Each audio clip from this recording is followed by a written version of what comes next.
Good morning, I'm Elise Modica, and here's the latest update from Spectrum Autism Research.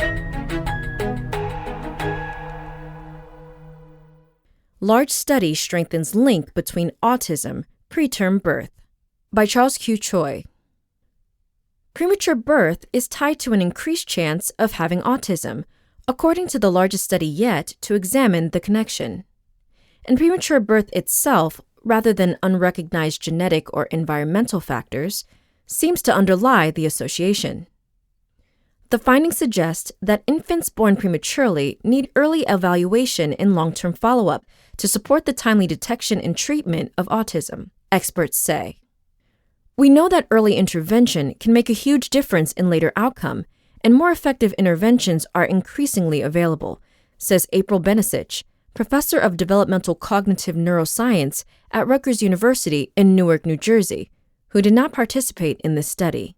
Previous research suggests that babies born preterm, before the 37th week of pregnancy, have a roughly 30% higher chance of having autism than do those born full term. Nearly 11% of births worldwide are premature, and more than 95% of these babies survive with modern neonatal care. Our prior work has shown that most children who were born preterm survive into adulthood without neurodevelopmental disorders or other chronic health problems, says lead investigator Casey Crump, professor and vice chair of research in the Family Medicine and Community Health Department at the Icahn School of Medicine at Mount Sinai in New York City. But researchers have long debated whether preterm birth contributes to autism or whether both conditions might share genetic or environmental influences.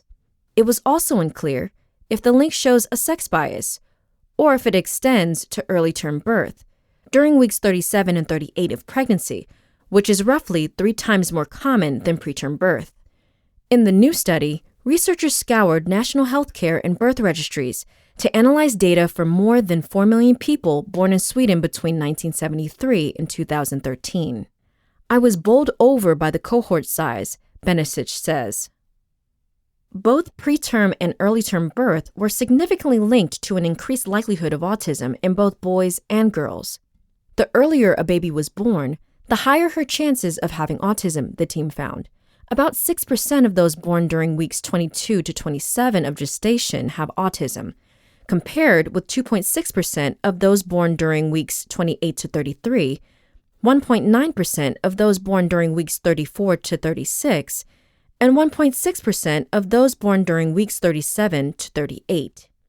By contrast, 1.4% of babies born full term, 39 to 41 weeks, have autism. The scientists detailed their findings online today in Pediatrics. Following up, comparisons with siblings further revealed that the link between prematurity and autism is not primarily explained by shared genetic or environmental factors within families. Instead, prematurity itself may slightly increase an infant's chances of having autism. Although the relative risks of autism were significantly higher in persons born preterm than those born full term, the absolute risk was still low. For example, only 2.1% of those born preterm were diagnosed with autism, Crump adds. Prematurity could up the chances of autism via inflammation of the brain and nervous system, Crump and his colleagues suggest. Premature infants often show altered connectivity between different parts of the brain, which may also underlie the neurodevelopmental problems that are common in this group, Benesic says. Understanding how such mechanisms contribute to autism in children born preterm or early term could shed light on the causes of autism in general, she says. A better understanding of the mechanisms may potentially reveal new targets for intervention at critical windows of neurodevelopment, Crump says.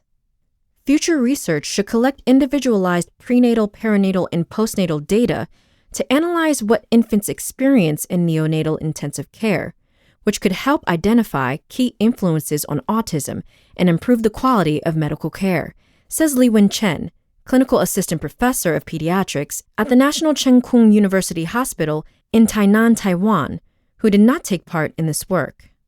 Though the new study is limited to data from one country, Crump says, we expect that the findings are likely to be generalizable to other settings, but they should be replicated in other populations when feasible. That's all for today. Check back on Friday for more content from Spectrum Autism Research or go to spectrumnews.org.